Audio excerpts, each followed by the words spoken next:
René Descartes has pronounced his ideas about the great mystery of the mind and body problem. The mind-body problem is a philosophical issue concerning the relationship between thought and consciousness in the human mind and brain as part of the physical body. Human mind is something that scientists and philosophers have made efforts to understand throughout history, but have not been able to achieve it. But how is it possible to explain the mental phenomena only through science?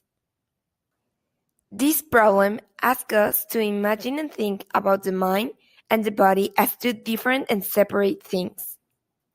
Imagine this: if you want to drink water, your brain makes your hand pick up the glass. The same way, if you touch something hot, you will feel pain.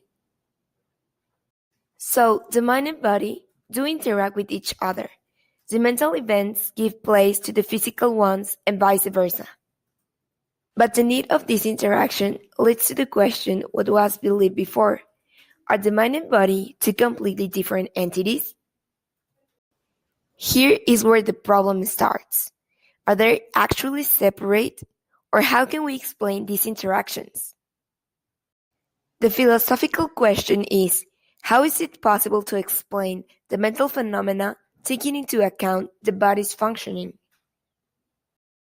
René Descartes thought that the mind was something apart from the rest of the body, as a mental substance whose essential nature is thought.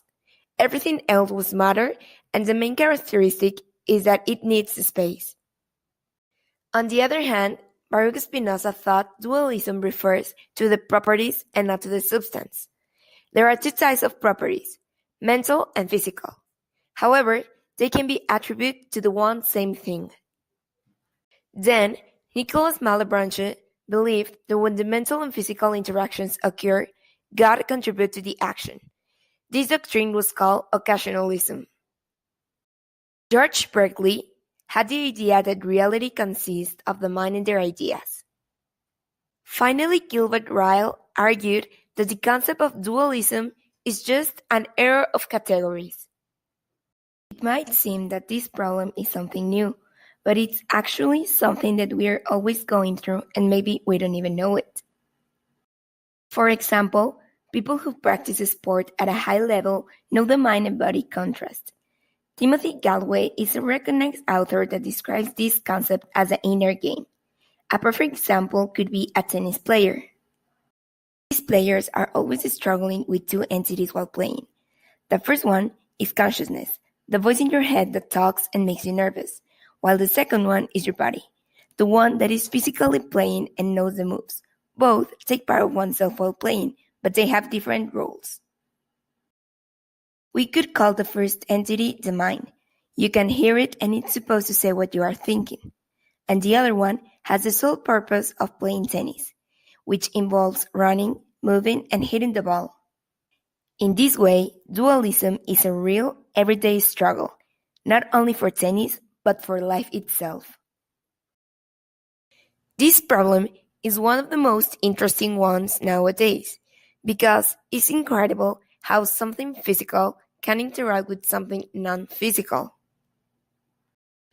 But this problem cannot be solved because it's something that is beyond our knowledge and was made to stay as a mystery.